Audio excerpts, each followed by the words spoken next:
السلام عليكم. ماذا يعني أن تكون قائدا؟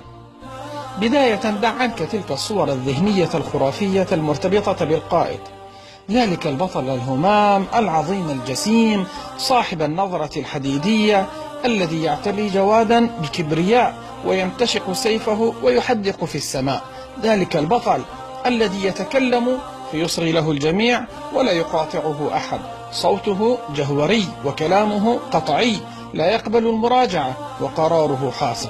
دعك من كل هذه الخرافات، ارميها بعيدا واسمعني. ما الجديد الذي يجب أن تقوم به عندما تنتقل من مرحلة إنسان فاعل له إنجازات شخصية إلى مرحلة قائد يعمل تحت إمرته مجموعة من الناس هو مسؤول عنهم والقرار الأخير بيده؟ من أفضل تعاريف القيادة وأشهرها أن القيادة هي العمل من خلال الآخرين لتحقيق الأهداف.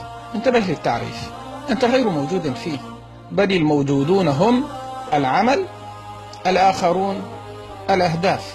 أهم نقطة في القيادة أنها لا تعتمد عليك أنت، بل تعتمد على الآخرين. عملك هو أن تجعل الآخرين يعملون، وأحيانا أن تتركهم يعملون. عندما تكون فردا فيجب أن تركز على نفسك لأنك تنجز من خلالها، وعندما تكون قائدا فيجب أن تركز على الآخرين لأنك تنجز من خلالهم. لذلك كانت مهارة الاستماع للآخرين من أهم مهارات القيادة على الإطلاق. إن لم تكن تستمع لهم فكيف سوف تستفيد منهم؟ أتذكر حال الكثير من القادة عندما يعقد اجتماعات مع فريقه أو عندما يزورهم ويجالسهم، يكون في معظم الجلسة متحدثا وهم يستمعون له، بدل أن يكون مصغيا لهم يستمع إلى أفكارهم. اسمعني أيها القائد، لا يوجد في الدنيا ذلك القائد الأسطورة الذي يحوي عقله كل الأفكار العظيمة المناسبة لجماعته والحلول لمشكلاتها، بل لم يكن رسول الله صلى الله عليه وسلم كذلك. كثيرة هي المشكلات العويصة التي مر بها رسول الله صلى الله عليه وسلم ولم يكن الحل الصحيح من عنده، بل كان من صحابته.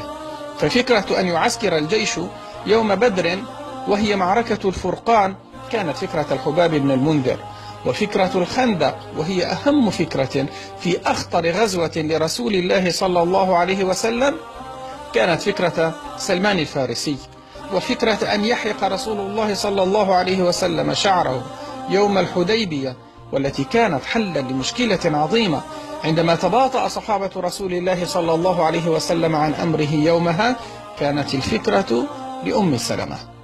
فإن كان رسول الله صلى الله عليه وسلم لا يكف عن مشاورة المسلمين والأخذ بصحيح آرائهم، فأنت والله أحوج منه، وهو أعظم الخلق وأذكى الخلق وهو المؤيد بالوحي. إياك أن تكتفي بعقلك فقط وحولك الكثير من العقول. إياك أن تظن أن الشورى تنحصر في مجلس.